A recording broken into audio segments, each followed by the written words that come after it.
Bună ziua tuturor! Haideți să vedem ce vor să ne spună cărțile astăzi, 4 iunie.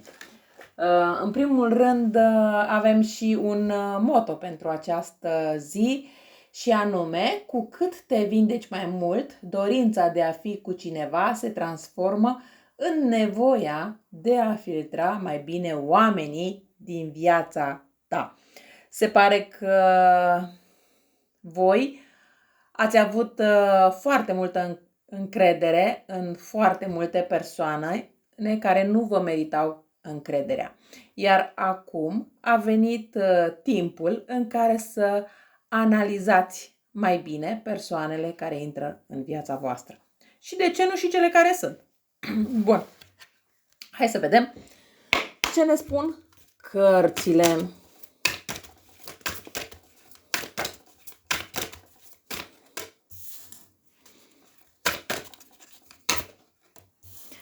Păi, în primul rând, văd că aici predomină cifra 5, avem cifra 3, cifra 2.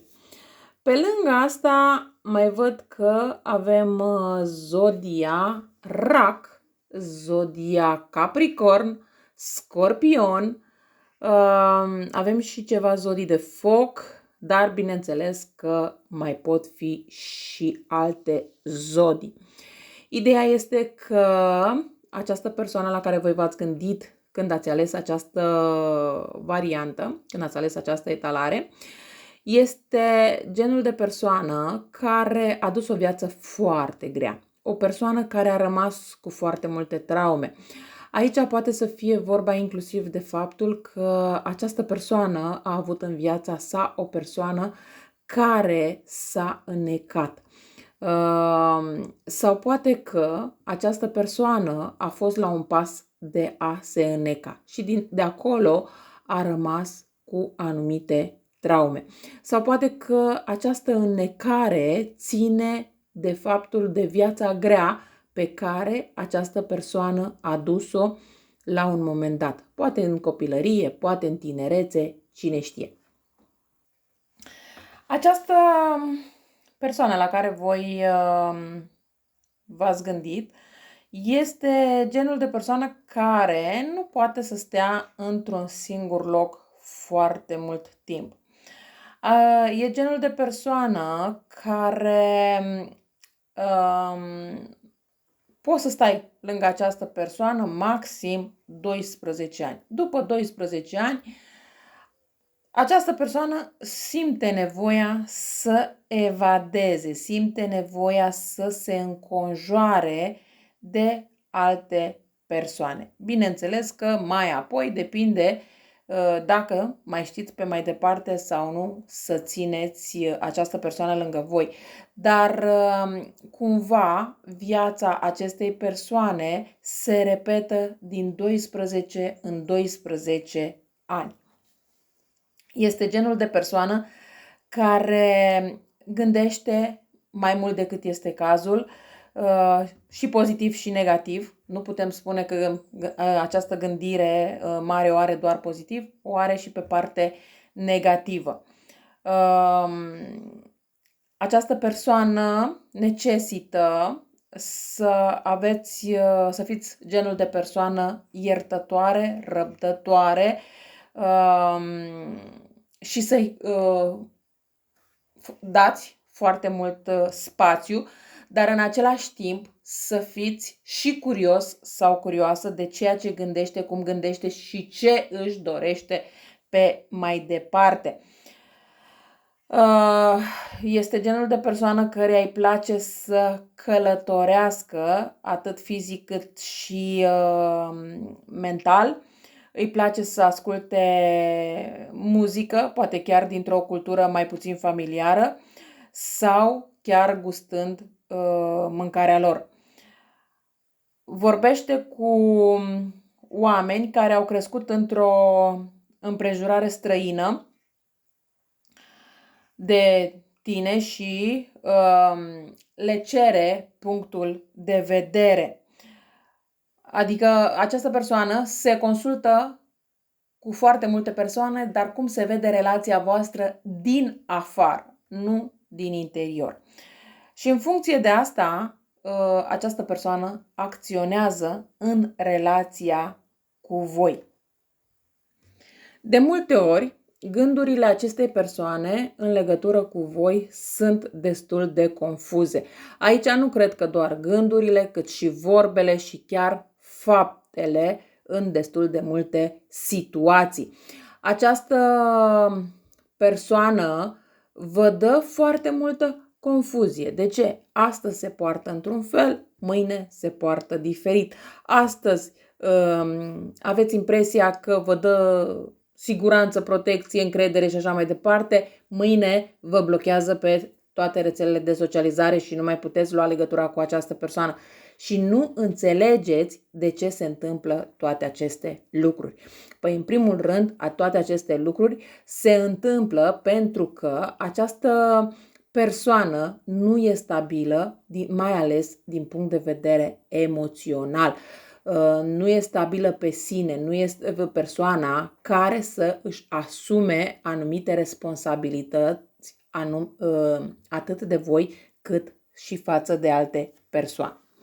Dar haideți să vedem mai departe.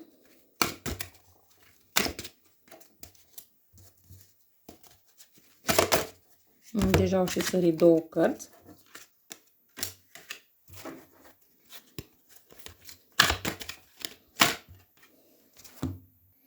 Aici aș mai putea spune că această persoană are dorința de a ieși în evidență cât mai mult, dorința de a fi validat. În momentul în care nu mai primește suficientă validare de la voi, în acel moment se îndreaptă spre alte și alte persoane. Pentru că în permanență își dorește această validare. Aș putea să spun că viața acestei persoane este o viață obișnuită, cu lucruri de zi cu zi care se întâmplă, nu se întâmplă nimic important, nici în plus, nici în minus. Anumite lucruri în viața acestei persoane sunt destul de consecvente, dar are o grijă imensă în legătură cu banii. Această persoană este posibil să fie chiar, poate că, puțin mai mult zgârcit sau zgârcită. Această persoană consideră că este econom sau economă, dar de fapt aici s-a instalat deja o zgârcenie. De ce? Pentru că această persoană, în momentul în care vede că începe să rămână cu mai puțini bani, ține de acei bani, cum se spune, și cu dinții, da, să nu-i scape absolut deloc, indiferent despre ce lucruri pot interveni și este nevoie de banii respectivi și, bineînțeles, caută alte posibilități, alte oportunități de a face bani repede și ușor. În relația cu această persoană, lucrurile se întâmplă destul de rapid.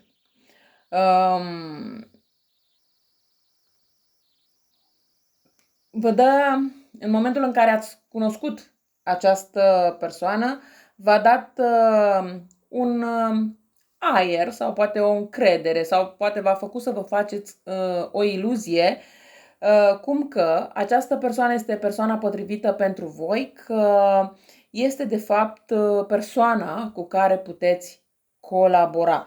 Dar de fapt lucrurile nu sunt chiar așa. Este o persoană destul de plictisită și apatică și dorește să rămână în zona sa de confort.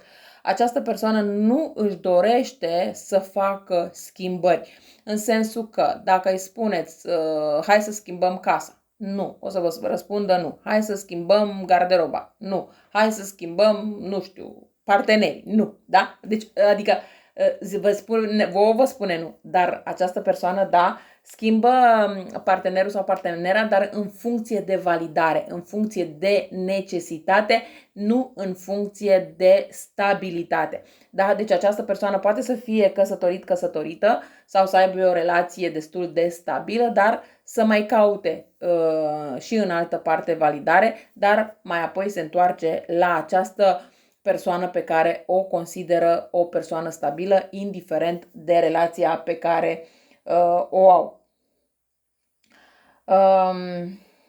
Dacă voi în legătură cu această persoană v-ați întrebat dacă această relație este bazată pe parte de manifestare, de, nu știu, cum sau pe ce bază a intrat această persoană în viața voastră, să știți că răspunsul este da. De ce? Pentru că această persoană v-a văzut de foarte mult timp și cumva a așteptat momentul potrivit. Este genul de persoană care manifestă și manifestă cam tot ce își dorește destul de ușor. În rest, dacă întrebările voastre legate de această persoană sunt dacă puteți avea încredere în el sau în ea, dacă puteți avea o relație de stabilitate, dacă ceva de această natură, să știți că răspunsul este nu. Da? Deci, vedeți, avem la această etalare și răspunsul da, dar și răspunsul nu. În cazul în care nu ați înțeles foarte bine când este da și când este nu, mai bine reascultați această etalare de mai multe ori până când înțelegeți unde este da și unde este nu. Bun, hai să vedem dacă această persoană are sentimente pentru voi.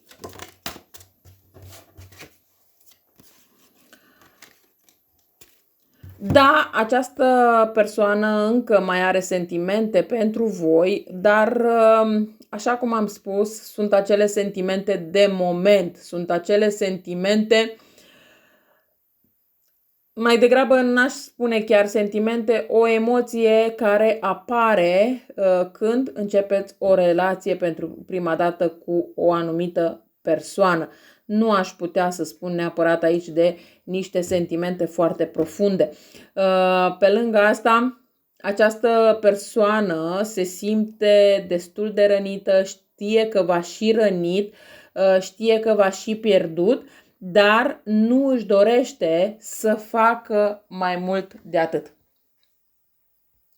Chiar aș putea spune că dacă cineva întreabă această persoană de ce s-a despărțit de voi sau lucruri de genul acesta, această persoană simte nevoia de a se apăra, de a se victimiza.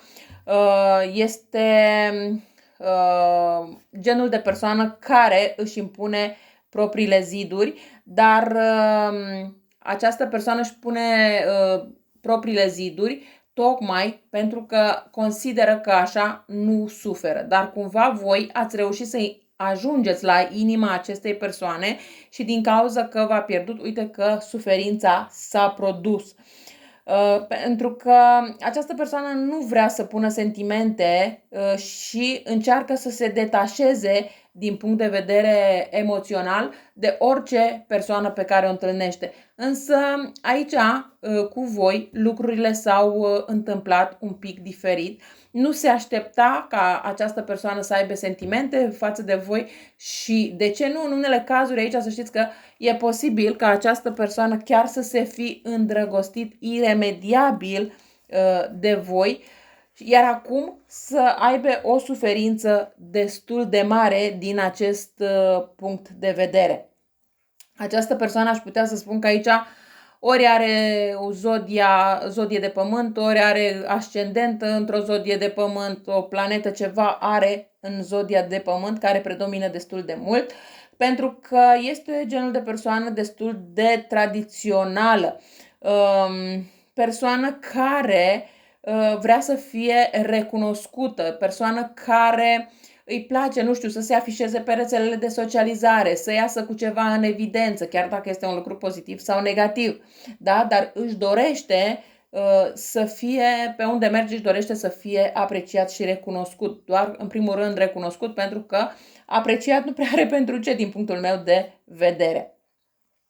Iar pentru asta este și genul de persoană care are foarte multe idei fixe și când acestei persoane îi intră o idee în cap, păi nu-i mai iasă ideea respectivă, indiferent ce îi spui și indiferent cu ce vii să contracarezi ideea respectivă, pentru că această persoană e destul de fixistă.